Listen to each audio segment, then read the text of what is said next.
You may not say it out loud, but the thought has probably crossed your mind more than once. When I can't manage everything myself anymore, my kids will help. They'll step in.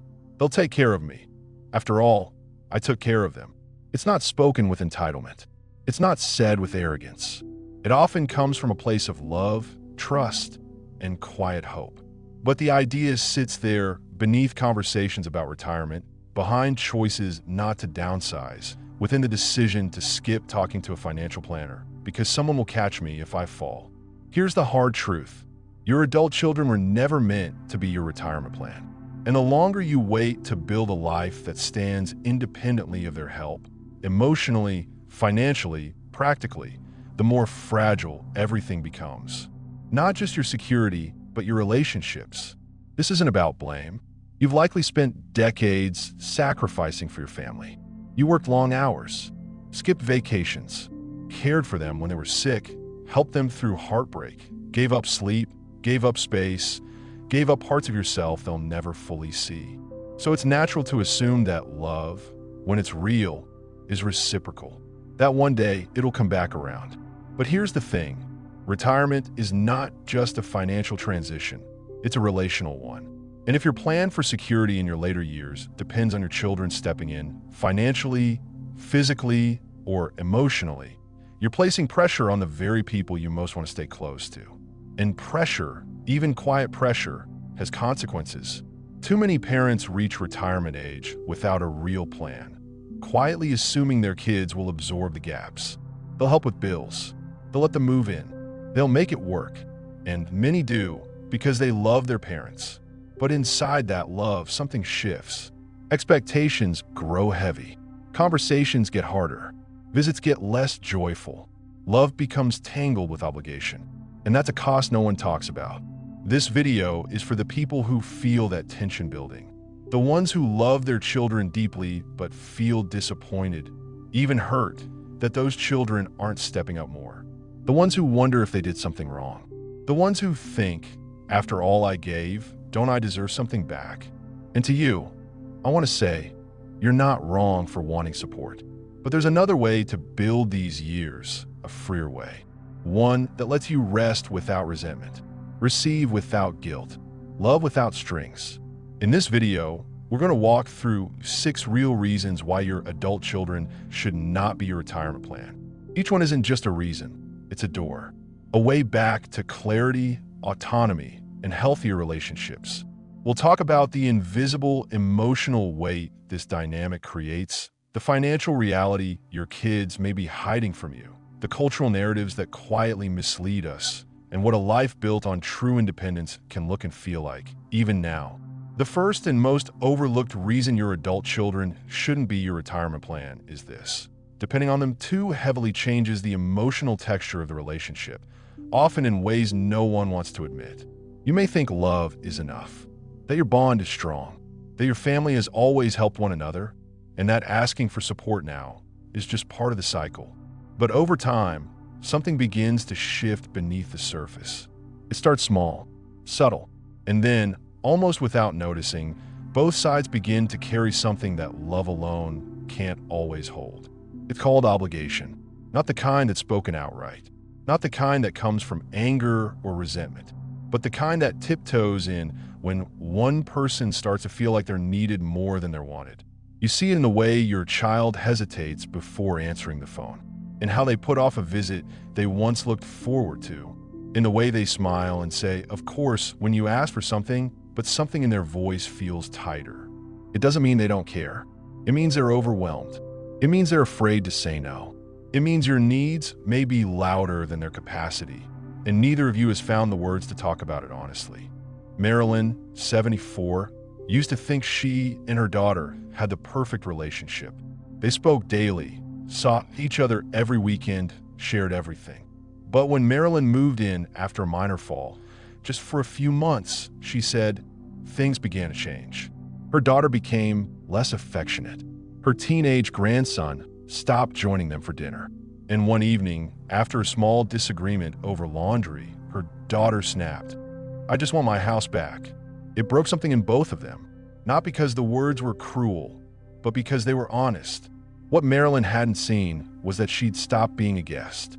She had become an expectation, and her daughter, loving, devoted, busy, was drowning beneath the weight of a responsibility she couldn't name without sounding ungrateful. This is not failure. This is not about blame. This is about acknowledging what most people are too ashamed to say.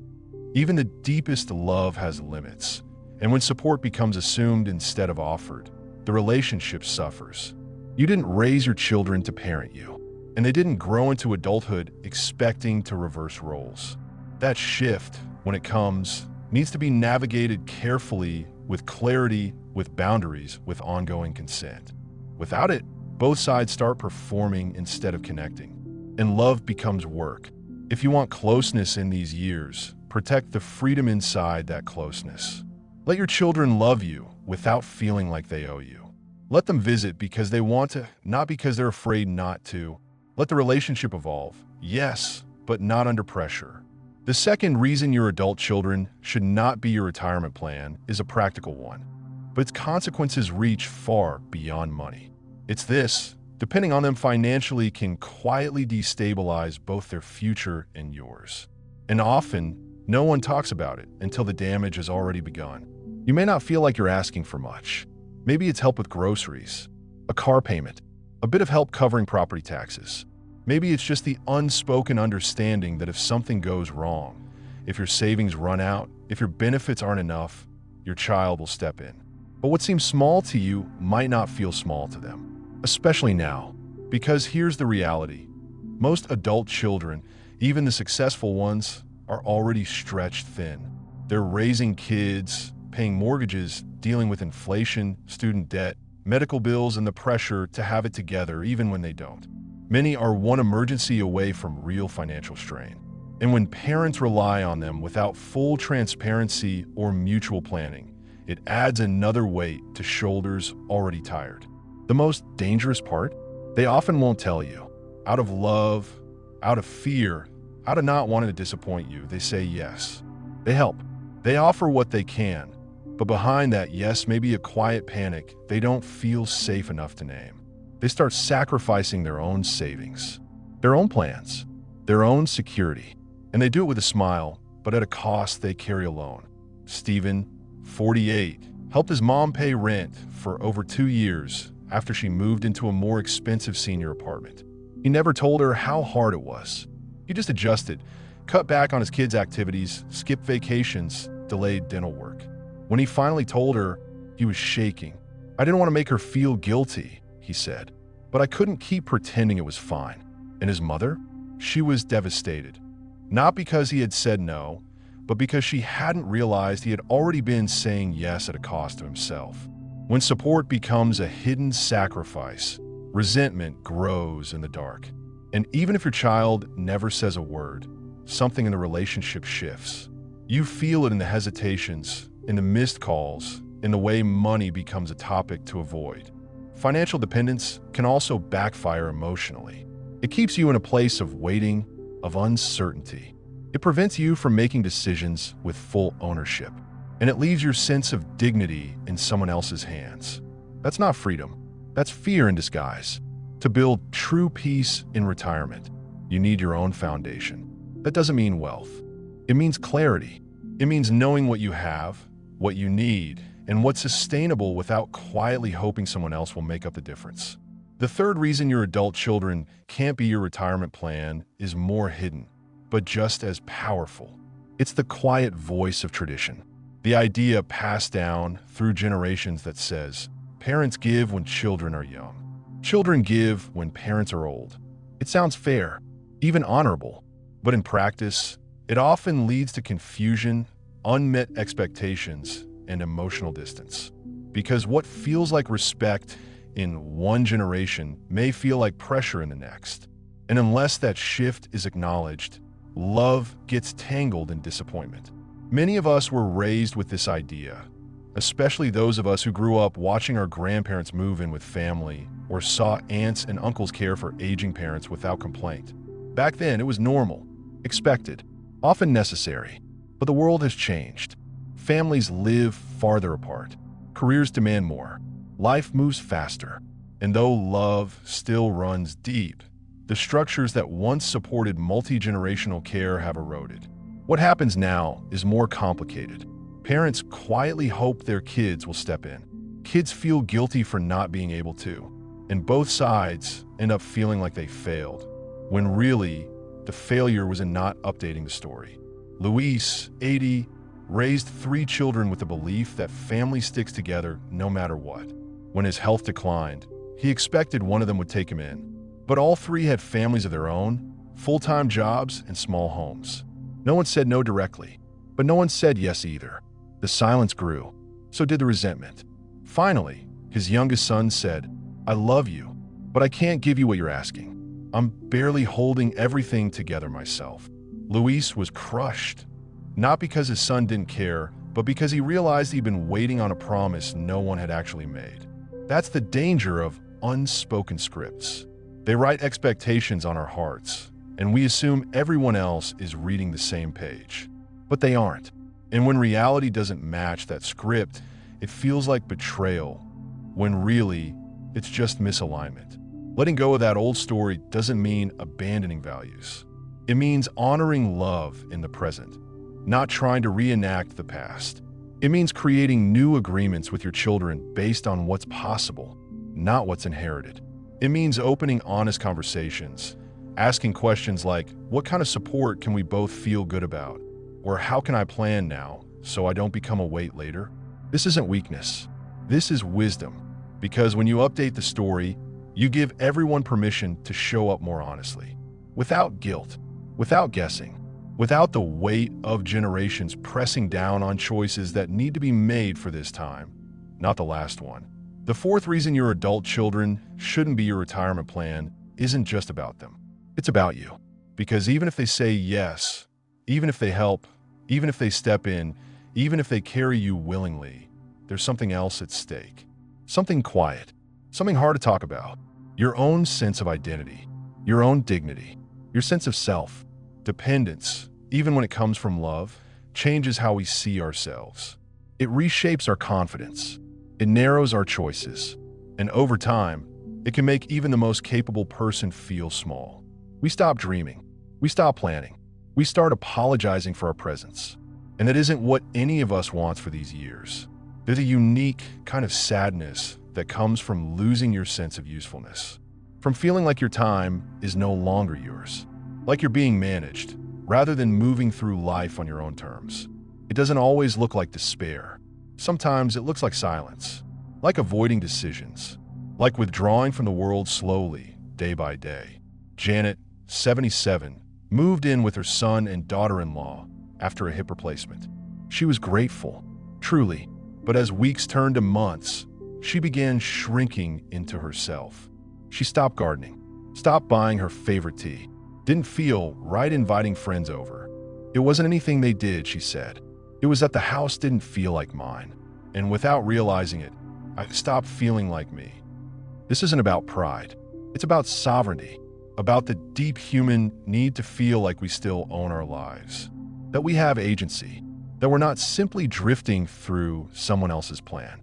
The longer we avoid building our own systems of support, be it financial, social, medical, the more fragile our independence becomes. And the more we lean on our kids without boundaries, the harder it becomes to stand on our own, even when we want to. But here's the beauty. It's never too late to reclaim that autonomy. It starts small. It starts with one decision you make on your own, one plan you revise, one conversation you initiate where you say, I want to create a future that doesn't depend on you carrying me. That doesn't mean cutting people off. It means strengthening your foundation so the love between you can be free from strain. So you can meet your family not as someone waiting to be rescued, but as someone who's walking beside them with dignity, clarity, and choice. And that kind of presence, that kind of grounded independence, it creates space for real connection, for laughter again, for trust to grow. So where does all of this leave us? After everything, after the love you've given, the sacrifices you've made, the hope you've carried that your children would one day return that care, what do you do now? What does it really look like to build a life that isn't dependent on them, but still deeply connected? A life that honors everything you've poured into others, while also finally pouring something back into yourself. It starts with truth, with laying down the quiet script that says you're only okay if someone else steps in. It starts with choosing something radical in this world of quiet dependence. Your own freedom. Freedom to make decisions without waiting for permission. Freedom to feel joy without guilt. Freedom to create a retirement, not just financially, but emotionally, that's rooted in peace, not pressure. Building this kind of life isn't about going it alone. It's not about cutting ties. It's about choosing the right kind of support, a constellation of people, systems, and resources that don't revolve around your children's availability. It means asking for professional guidance, not just family favors. It means planning for what's next, even if it's uncomfortable. It means cultivating friendships that aren't tied to obligation, finding purpose in places beyond the home, creating rhythms that serve you without waiting for someone else's schedule to align. Paul, 81, made a decision at 74 to downsize and move into a retirement community, not because he had to, but because he wanted to reclaim something. He told me, I didn't want to spend my last years waiting on someone else's time. I wanted to have my own life again. And what happened? His relationship with his daughter improved. She stopped carrying unspoken guilt. They laughed more, visited more, because love no longer carried the weight of duty. That's what freedom does. It clears space. It heals what strain has begun to grow. It makes room for the kind of relationships that are chosen, not required. Relationships that feel like warmth, not responsibility. And that, in the end, is the greatest gift you can give your children. The permission to love you freely, not fearfully. So if you've been holding out hope that your kids will step in, carry you, provide what's missing, let that hope evolve. Let it become something more grounded, more loving, more sustainable. Hope not for rescue, but for partnership, for clarity, for grown-up conversations, for shared dignity. And if this video helped you reframe something, if it softened a belief, or gave you the courage to start planning your life differently, leave a comment below. Let others know what part of this spoke to you. Share your experience, because the more we name these truths, the more we release the quiet guilt so many are carrying. Like this video, subscribe to the channel, and stay with us, because this chapter of life is still yours to shape. With intention, with love, and most of all, with freedom. Thank you for being with us. Your voice matters. Your story matters. Let's keep walking this road together and on our own 2 feet.